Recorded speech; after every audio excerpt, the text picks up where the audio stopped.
21 January 2021, episode 494 of The Tim Ferriss Show with Grant Hackett and Michael Phelps, two great Olympian swimmers. And at the end of this interview, the swimmers ask Tim Ferriss, best-selling author, which of his very well-known best-selling books he recommends. And he says instead of any of his own books, he recommends a small, lesser-known book. This same book entered my life around a year earlier, given to me by a friend. When I read it, I, like him, couldn't believe it wasn't more well known. And it had a major impact. I soon met two people who'd gone to play very important roles in my life who had also read this book by some chance. And we began referring it in our small circles, sharing it around with friends and people we came across and family, and everyone seemed to have the same reaction. It spoke to something that few resources or people had spoken to before, and it gave people a sense of clarity. We would refer back to this book in the years to come, and each time it seems to bring a new layer, a new unearthing of something interesting, poignant, and relevant. That book is called Awareness: Conversations with the Masters, or simply Awareness. The author, a little-known psychotherapist, priest, Jesuit, spiritual teacher, and masterful storyteller, perhaps the greatest philosopher no one's ever heard of. His name? Anthony de Mello. We interrupt this fantastic video about Anthony de Mello to introduce you a book that might not be as profound as his books, but could be profound, I don't know. My book, Holy Shit, It's Only Tuesday, a satire about the modern workplace written with Paul Rouse. Check it out today on Amazon or by going to the Joe Weeby website or itsonlytuesday.com.au. All right, back to de Mello. Anthony de Mello was born in Bombay, India, in 1931. He was part of the Jesuits, a religious order set up by Ignatius of Loyola in the 1500s. I went to a Jesuit high school in Sydney, and yet I never heard of de Mello when I was there. And that might be because he was a little controversial. He went way beyond the boundaries of a conventional priest, deeply into Eastern spirituality and other ways of looking at life. Going beyond church teachings, I think the church's view on him is a little skewed. And you can see because Pope Benedict once wrote this about de Mello. De Mello's works contain some valid elements of Oriental wisdom. These can be helpful in achieving self-mastery, in breaking the bonds and feelings that keep us from being free, and in approaching with serenity the various vicissitudes of life. But already in certain passages in these early works, and to a greater degree in his later publications, one notices a progressive distancing from the essential contents of the Christian faith. So de Mello has and always will speak to people far beyond the realms of conventional religion, to people religious and non-religious alike. He wrote a few books, some of which have been published posthumously after his death, and which go on to have significance today. He also ran retreats, gave talks, many of which you can find on YouTube and podcast players today. Now, the one gripe I have with philosophy, spirituality, sometimes religion, even politics, personal development, and all these things which are meant to improve our underlying quality of life and speak to us on that deeper level, is that they can't help sooner or later turning into a bit of a rigid ideology. A fixed set of ideas that inevitably starts to drift at least a little, or sometimes a lot, from their original or intended purpose. Whereas this man said things like, as soon as you look at the world through an ideology, you are finished. No reality fits an ideology. Life is beyond that. That is why people are always searching for a meaning to life. Meaning is only found when you go beyond meaning. Life only makes sense when you perceive it as mystery, and it makes no sense to the conceptualizing mind. He also said, these things will destroy the human race.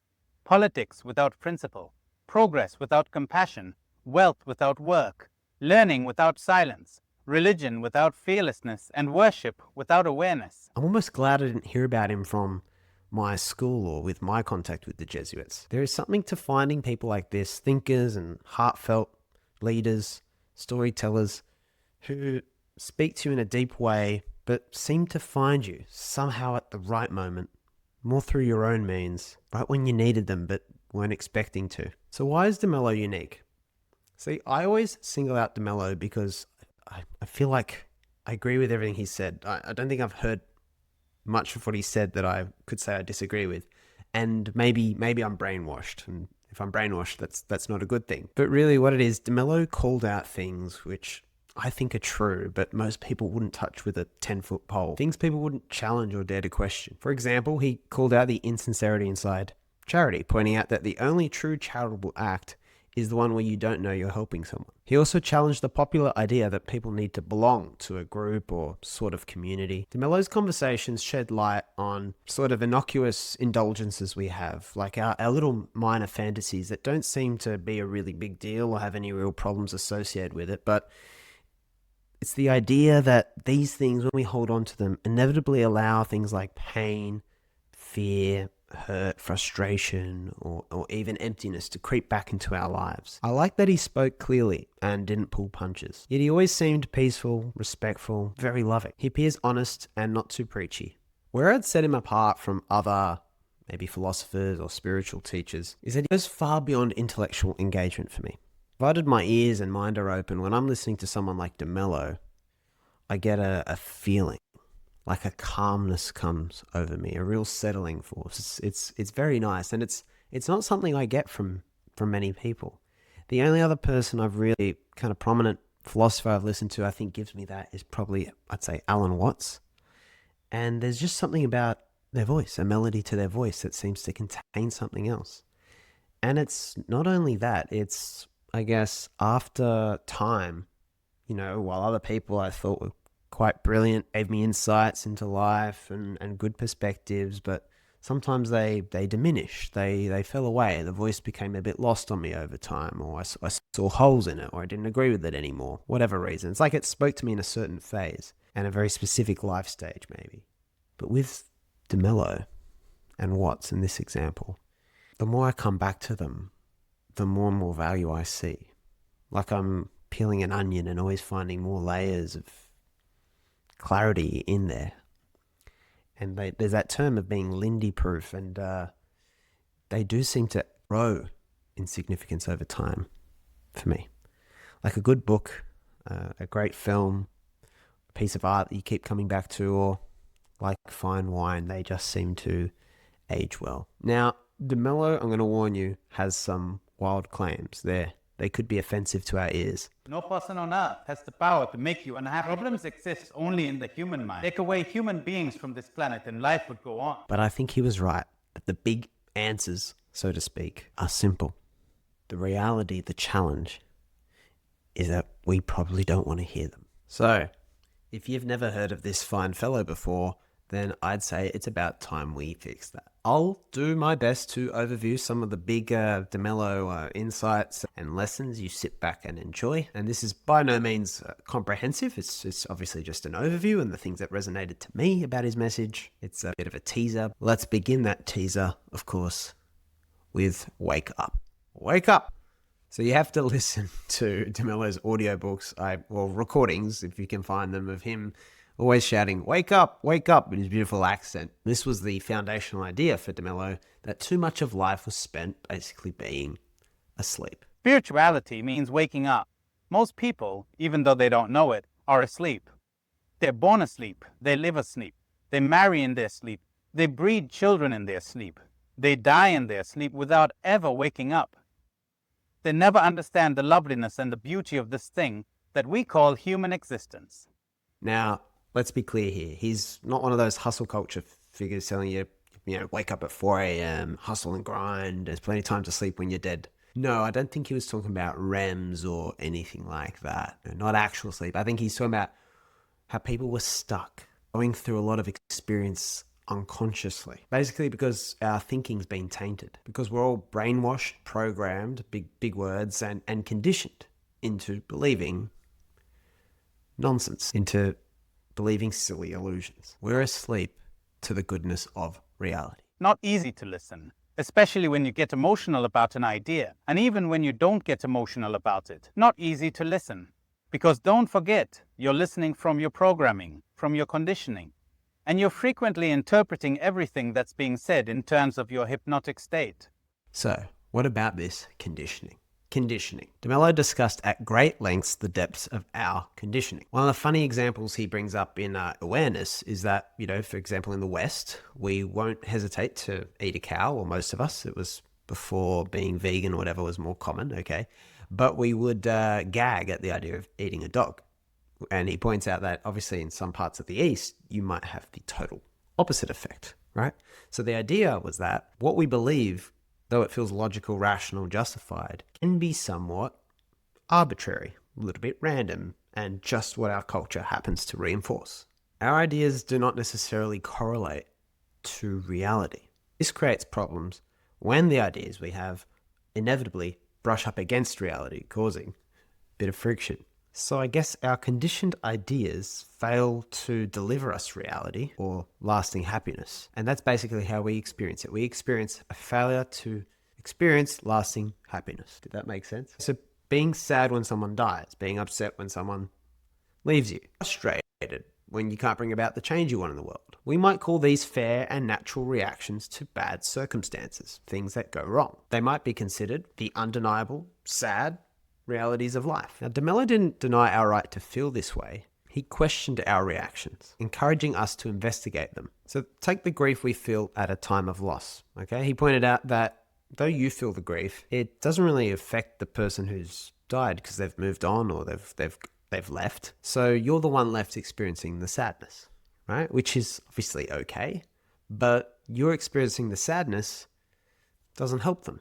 And so really what we are is sad for ourselves and what we've lost, which again is okay. But then I guess, as he pointed out, how much does that help us either? So if you think about it, our reactions, they don't always serve, and maybe they don't have to be that way. And see, sometimes with De Mello, what you get is this deeper understanding that sometimes pulls you right out of an emotional reaction. Now, hang on, you might be wondering, isn't that wrong? Isn't it wrong to not feel sad when someone dies?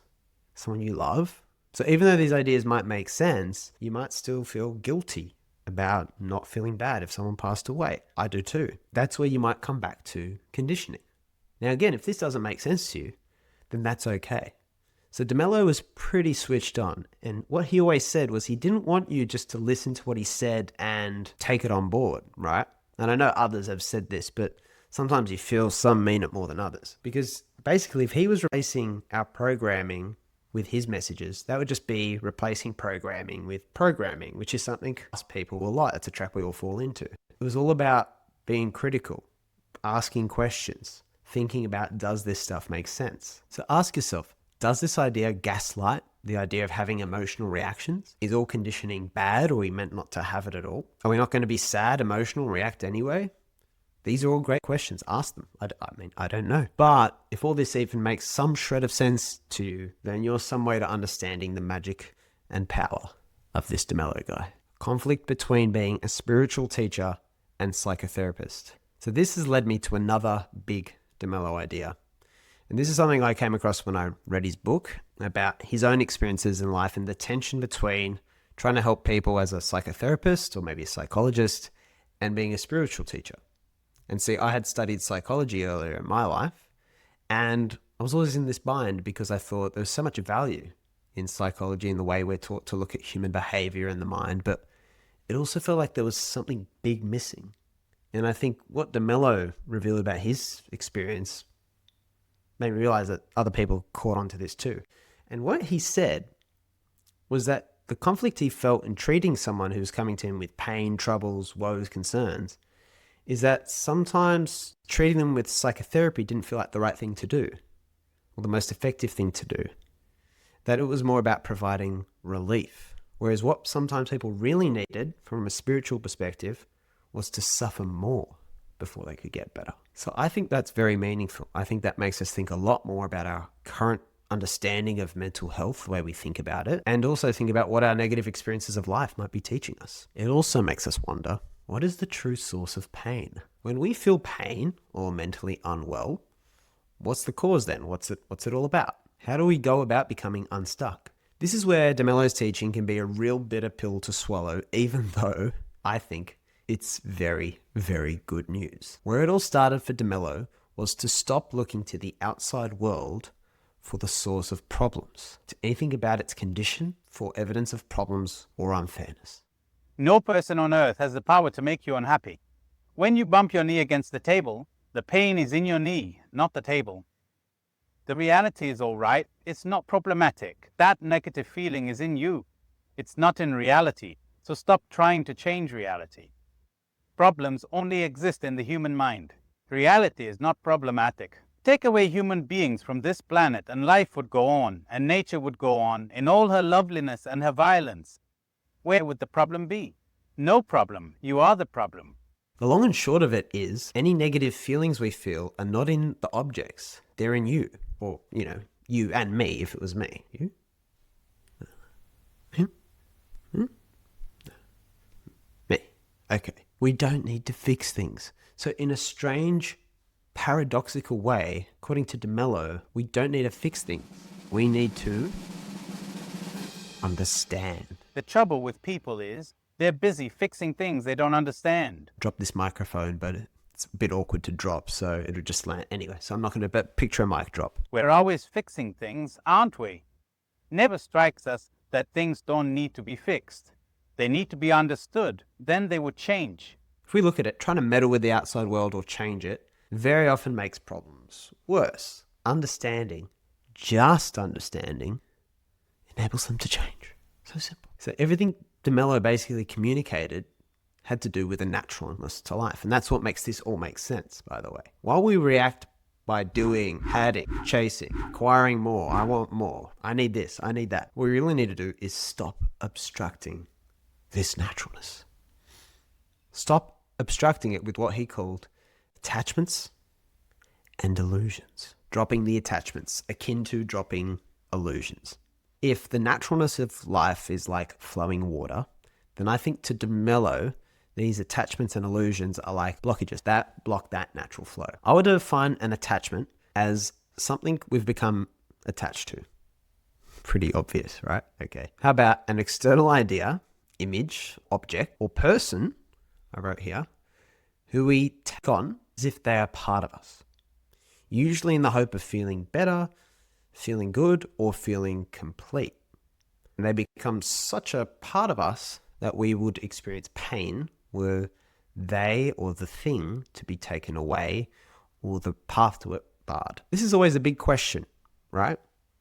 Are these objects, possessions, people, whatever, these things we become attached to, is it natural to do that? Is there anything wrong with wanting to achieve things in your life? To enjoying achievements, cars, relationships? Is there any problem with that? Will they make us feel complete, and is that okay? Or are these things just illusions? It's kind of like a bit of a Matrix thing, right? The scene where the guy's eating the burger and he goes, this burger isn't real, but I'm tasting it, I'm experiencing it, and it tastes good, so what's the problem? And it's tied to that other question. Should we feel bad for ourselves if and when bad things happen? Or do we feel bad for another reason? Because by investing in these ideas and becoming attached to things, we unknowingly set ourselves up for an eventual pain. And thus pain is actually not just this bad thing that happens to us, but actually the opportunity to learn from and move past attachments and illusions.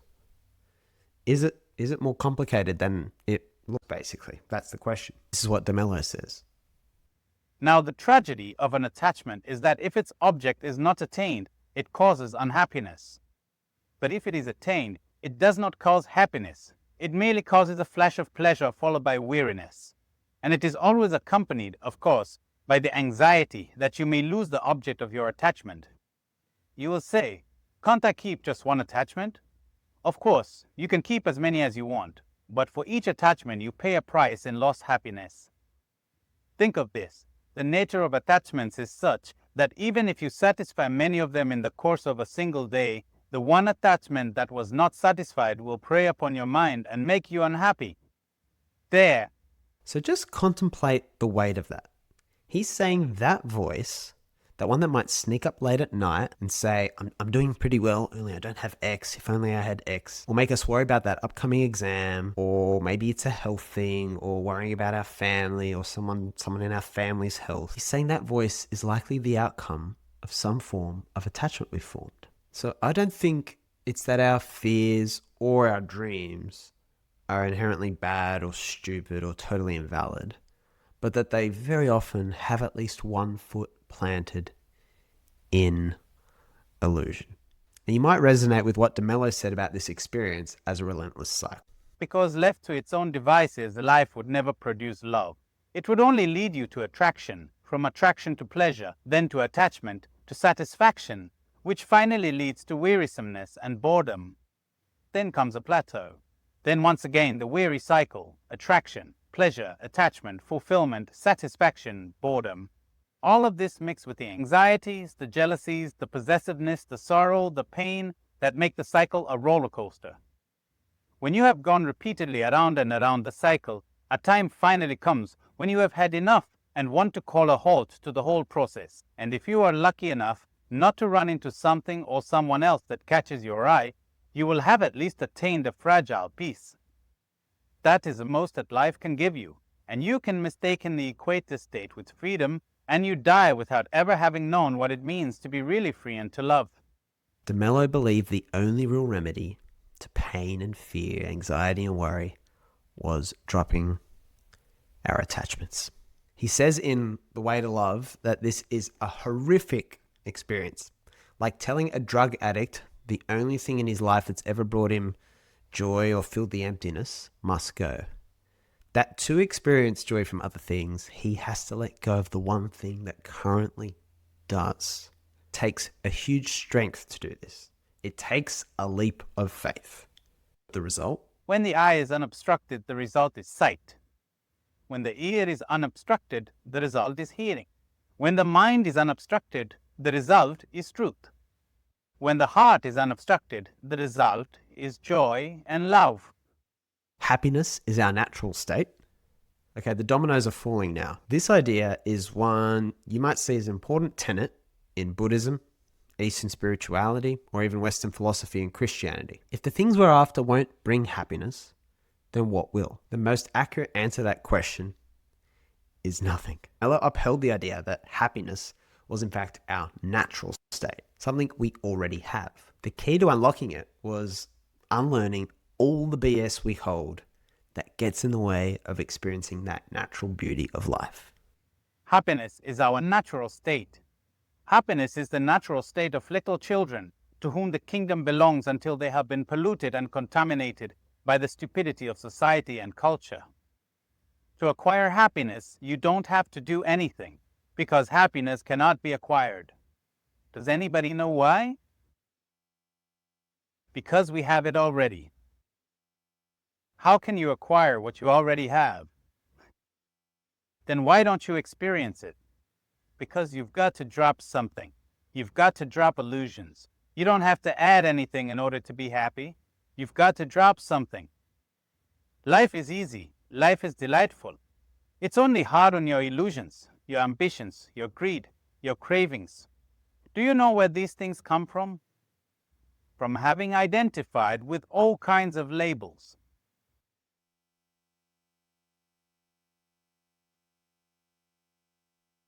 We confuse love and desire. That's happiness. Now let's get on to the big one, love. De Mello talked about our universal desire to seek love and to be loved. Only he felt people weren't really after love all the time. What they really wanted was to be desired.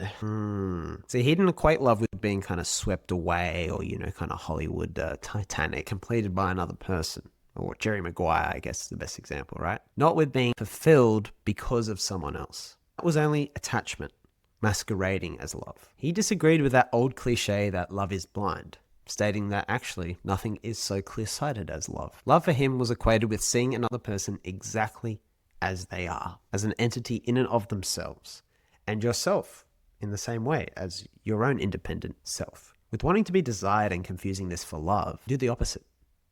We see people as we want them to be.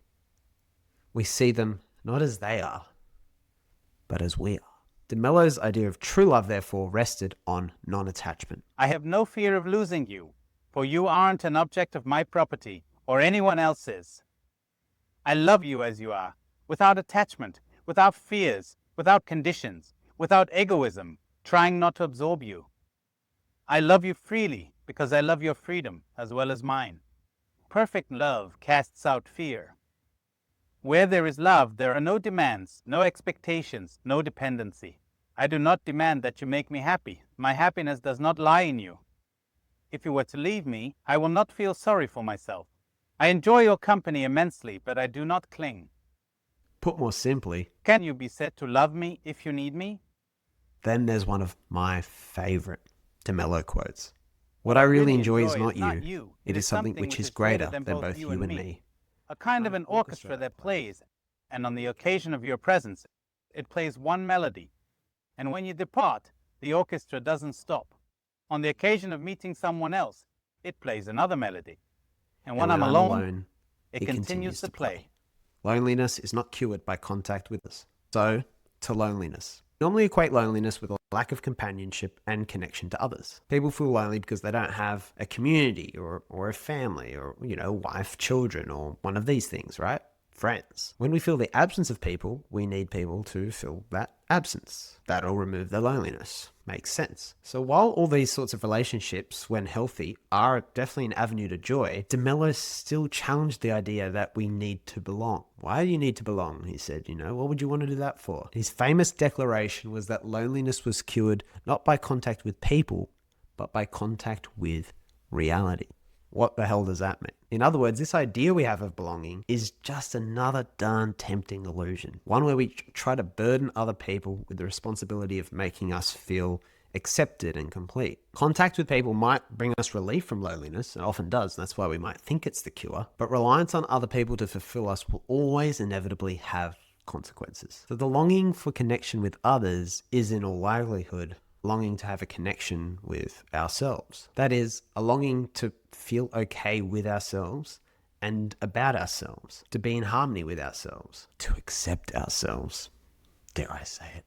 That doesn't mean isolating ourselves from others in perpetuity or rejecting relationships. It doesn't mean any of that. Again, it's about non-attachment while having them. It's just, this is what de Mello thought, I think, was the path to having healthier relationships. The ability to be alone without necessarily being lonely was a very important idea to de Mello. The only thing we need. This brings me to perhaps the cornerstone of the whole de Mello worldview. His message, one of the most controversial, liberating things a person could say. While we are inundated with messages about what we need, from experts and through studies, from teachers, lecturers, even loved ones, those who have our best interests at heart, bombarded in advertising and messages, in film and TV and on the internet and everywhere in between, while people will argue till they're blue in the face that we need this and we need that, to de Mello, there was only one thing we really need. And interestingly enough, it wasn't food, water, or even shelter. To de Mello, the one thing we really needed was to love. Not to be loved in return, necessarily. Just to love. To love other people. To love ourselves. The light shines on all objects in its path. It doesn't stop for anything. It cannot help but give light to everything in its orbit. And that's what he understood love to be. And that's what he thought was our need. So my understanding is that if we had it de Mello's way, we'd see more of reality, right? And as a result, we would be less lovesick, maybe, more peaceful, more understanding, probably more patient. We wouldn't get upset as easily, or maybe we'd be a bit more resilient and understanding when others cause us harm. We might not take it as personally when we're rejected. It's not a bad thing. We wouldn't be caught up in the need to belong, and we probably wouldn't try to change others. More accurately, we wouldn't expect to change anyone. First and foremost focus would be to dance our own dance. His message gives no credibility to hate, judgment, self-pity, or victimhood. It is one of few voices that I think enables total peace for all people. For that reason, it has to be worth considering. If we can remember him and his messages and his ideas, then maybe his most controversial idea will permeate. The idea that opens his book, Awareness. That despite whatever's happening in the world, the mystics all agree on one thing. That all is well. All is well. All is well, All is a mess. but all is well. That's the story of the greatest philosopher that very few people have heard of. But that's not a catchy title, so we made it that nobody's heard of. But I encourage you to read a few de Mello quotes, actually, as a nice next step. Even if you're not interested in the books, plenty of his quotes are on those quote websites like Goodreads and stuff like that. And they're very beautiful to read through. Also, there's recordings on YouTube, Spotify, and podcast players people have uploaded. And then definitely his books. I highly recommend, in particular, Awareness and Way to Love, because they're the two I'm most familiar with. But don't stop there. Check out de Mello and keep opening doors.